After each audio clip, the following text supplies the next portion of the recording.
Hello, everyone. Welcome to the FutureDDS Dental School Experience Series, where we help you decide which dental school is right for you. Every school offers a unique and different experience, and who better to explain what that school has to offer than the student who goes there?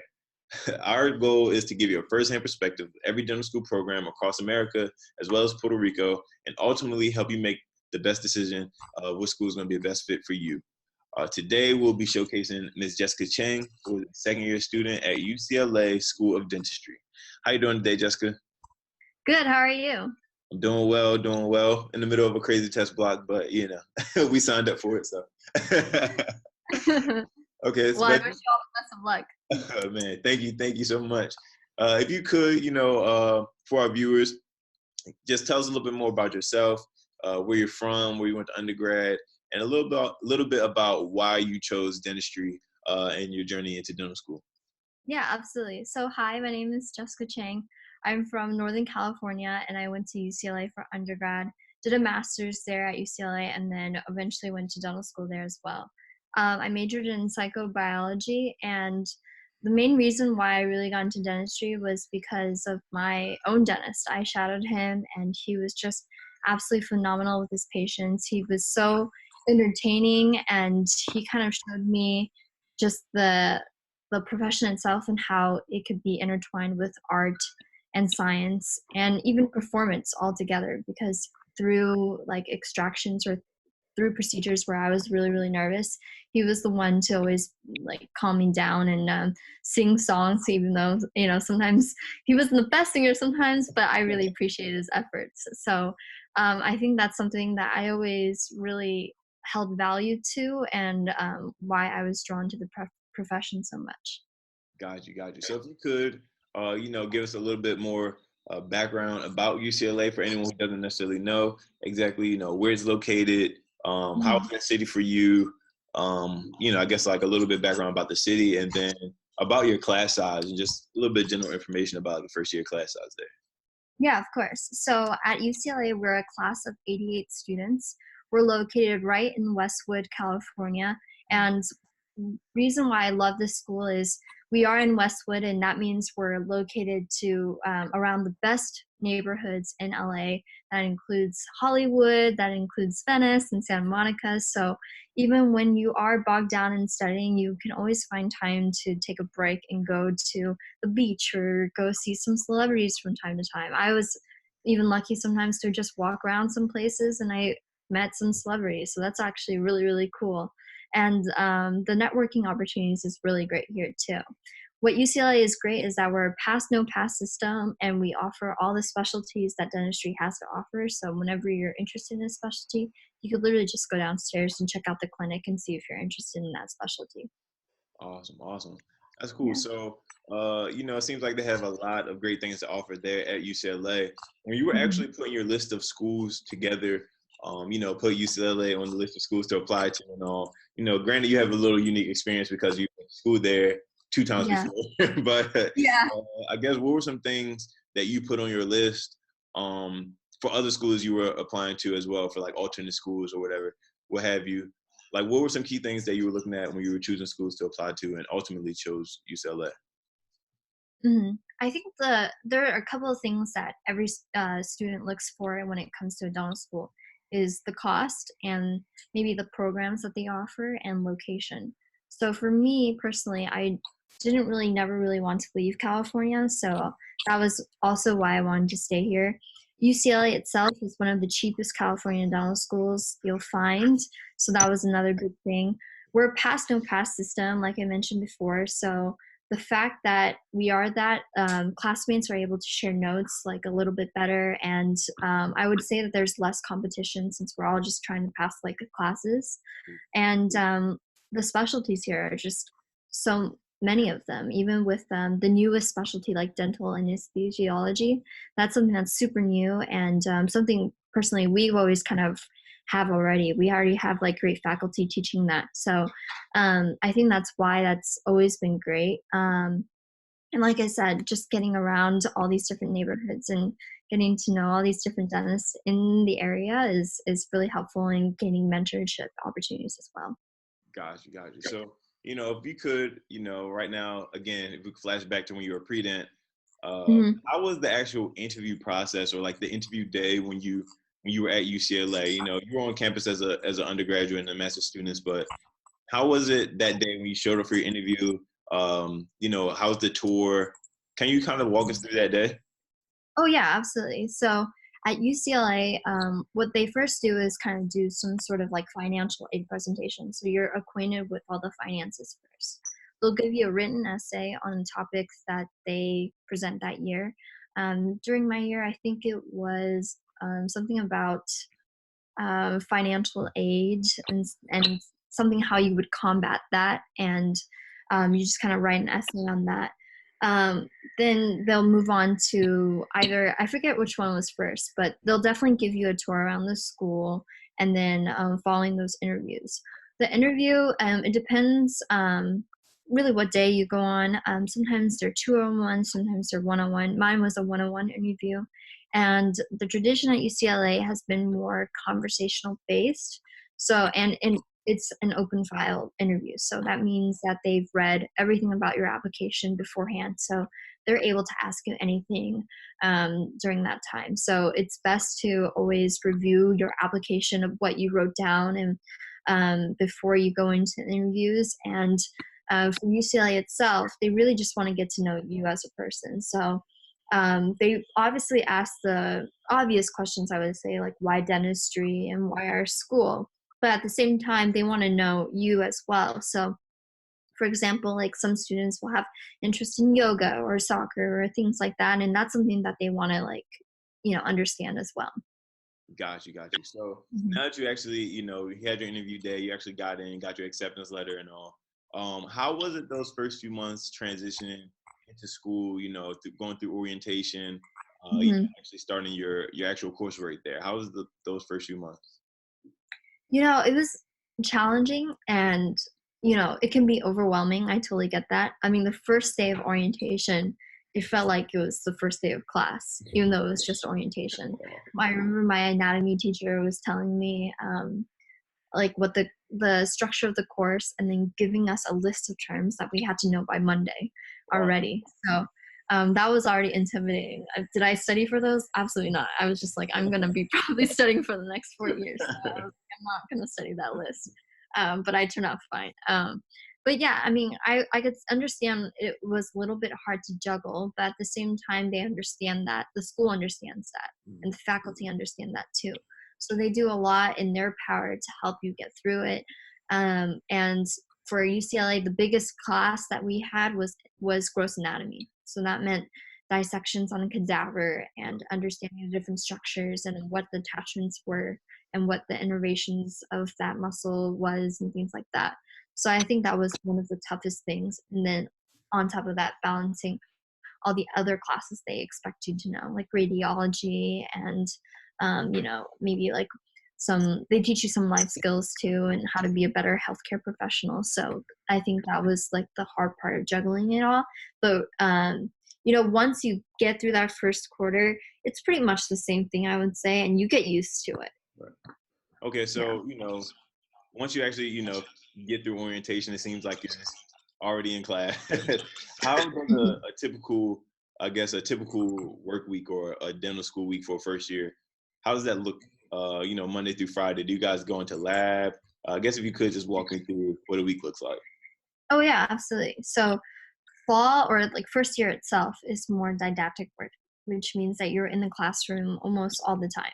You really get introduced into the lab, I want to say winter quarter, where you start drilling class one preps, Mhm. and then you start to kind of move on from there. But for the most part, it really is just didactic work, and it seems pretty manageable in that sense.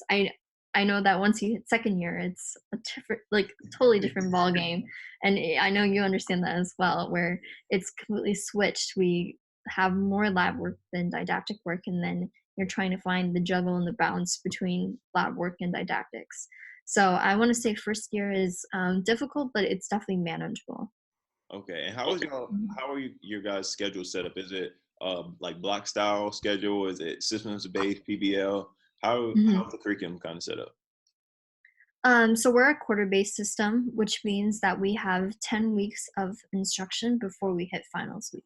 we don't have a dead week, and we're not on a block system. However, when we do hit second year, there is one class that we do hit a block system where we have I want to say three blocks, and then you have an exam at the end of each of those blocks. But for the most part, it is a quarter system. And I guess going back off your old question is that we have classes almost every single day, but different days vary, and like you end earlier than later and vice versa. So you'll sometimes do still have the time to study when you get off early and things like that. So that's always really helpful. Okay. Yeah. Okay. So, like you said, you have class every day, and Mhm. that can build up, be very hectic and very stressful for a first year Right. student, especially, maybe someone who doesn't come from a master's program and hasn't been exposed to a little bit more intense workload like that. How do you kind of Mhm. personally manage your work-life balance? And then how does UCLA kind of help the students, whether it's like with scheduling or having a psychologist on hand or professors, really tapping into the students? How does the school kind of help you guys with mental wellness and work-life balance? I think our school, especially recently, we've been really advocating mental health awareness and having a lot of faculty and services available to us. So whenever you do feel overwhelmed, there always is a faculty to help listen out. And I think that's super, super helpful. We have a system called CAPS. And that's something where you could kind of make an appointment for, and you could talk to, like, I think it's an on-site therapist and things like that, and it's very, very helpful. And in terms of how I kind of get through the week is, honestly hanging out with my classmates. They're going through the same thing as you, and so you guys are able to relate more than anyone else that you know out there. And it could be, grabbing a meal and going to a movie, or even just staying home and watching Netflix and things like that. I think that's always really, really fun. And your classmates, most of them are your rock. You guys go through everything together. So really, they are truly special, and they're the people that get you through it the most. Got you, got you. So, say I'm a pre-donor student right now, looking for Mhm. schools to apply to, making my list. I guess what advice would you give to me, someone who's specifically looking at UCLA? What should I Mhm. start focusing on to be successful through the application cycle, as well as once I actually get there to be successful, be a Mhm. successful student there? What should I start focusing on? Whether it's a Yeah. class or like a skill or yeah. Sure. Traditionally, UCLA has been known to be a research school, but I definitely know students and my own classmates who've never done research and still have gotten in. When I talk to pre-dental students and I give them advice, I kind of look at maybe like three things and ask them three things if they've done it, which is like research, leadership, and community service. Honestly, if you really have those three, I think you have a pretty good shot about getting into dental school.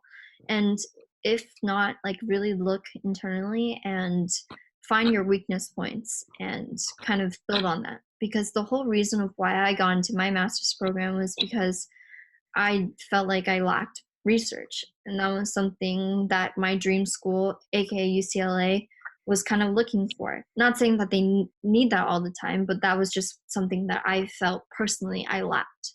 So I went out there and like kind of seeked out those opportunities and just did it. So that's like the biggest thing that I would offer any like advice to pre-dentals, to just be honest with yourself. If you need to take more time to build your resume and then apply, then do it. You're on your own timeline, and you kind of have to develop this, I want to say, like, tunnel vision, where you don't try not to compare yourself with other people.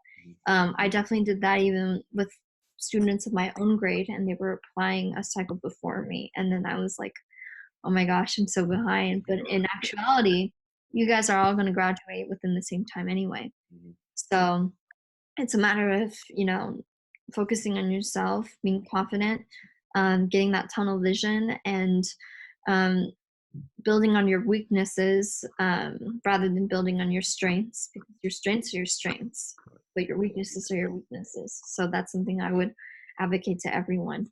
Um, and UCLA itself specifically, we've been a research school. I think recently with our new dean, it's been a little more community based. So I think we're kind of changing that up a little bit. Um, so again, UCLA, I want to say we love research, but it's definitely not a prerequisite. Got you, got you. So, Yeah. it's funny that you bring up the research aspect. A Hmm. lot of people, I guess historically, people that look at dentistry, they look at the, chair side clinician, and don't necessarily look as much into the research aspect. So, I Yeah. guess anyone who's looking more so at the clinical side, how do you kind of, Mhm. how do they transition you into clinical work? From first year to second year, third year, and fourth year. Do you guys like start doing assist first year and then progress to just solely clinic third and fourth year? Like, how was that progression? The progression goes from classroom to kind of learning how to do cleanings in the classroom, Okay. on our mannequin heads, and then from there seeing real patients for cleaning, and then from there going on to doing your direct and indirect procedures. So I know the transition isn't as smooth, but at the end of the day, it's like you still have to get out there. Yeah. So, and you learn actually more when you're actually in clinic. So no matter what, you'll learn so much.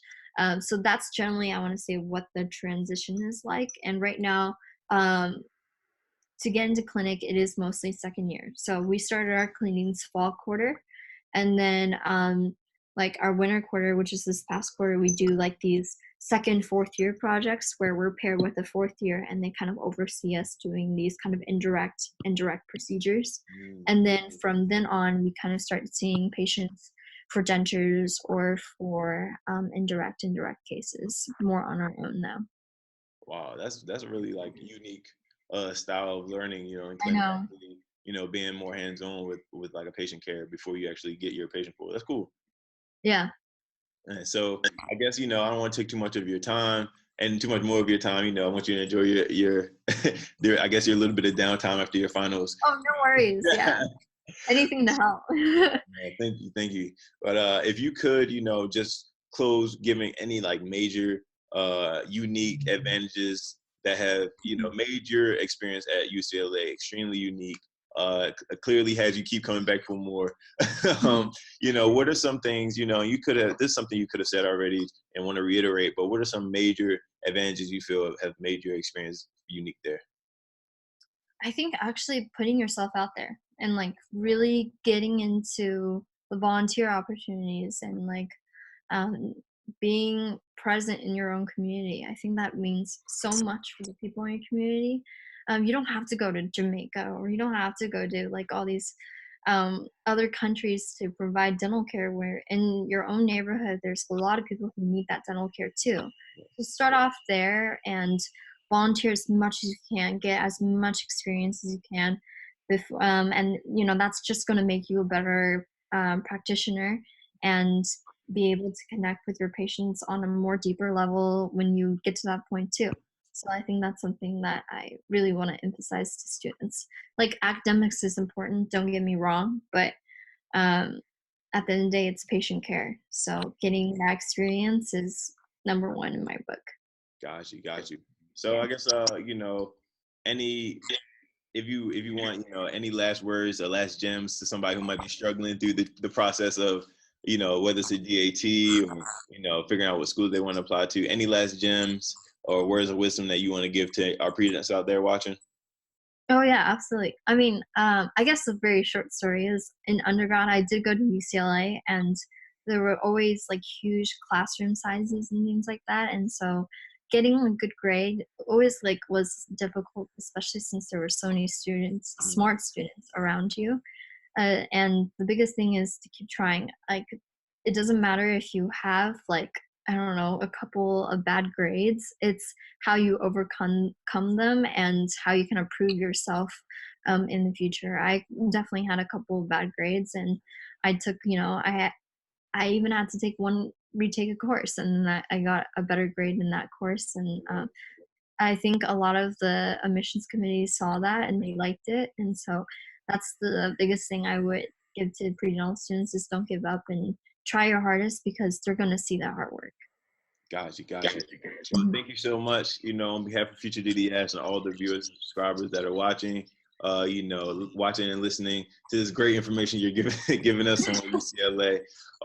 You know, if I'm a pre-den looking at UCLA, or just want to ask you any questions about your journey, how could I get in touch with you? I guess Instagram or email, whichever you choose. How could I get in touch with you? Yeah, of course. Instagram is always great. My handle is at Jess Carries, so it's JESSCARIES. And you guys can message me any single time, and I'll be happy to help because I've been there. So I'm happy to help. Awesome, awesome. Well, thank you so much again for taking some time out to speak with us. And you know, best of luck to you heading forward. You know, getting into clinic. Yeah, And you too. yeah, thank you so much. So you know, anybody out there viewing, make sure you hit up Jess.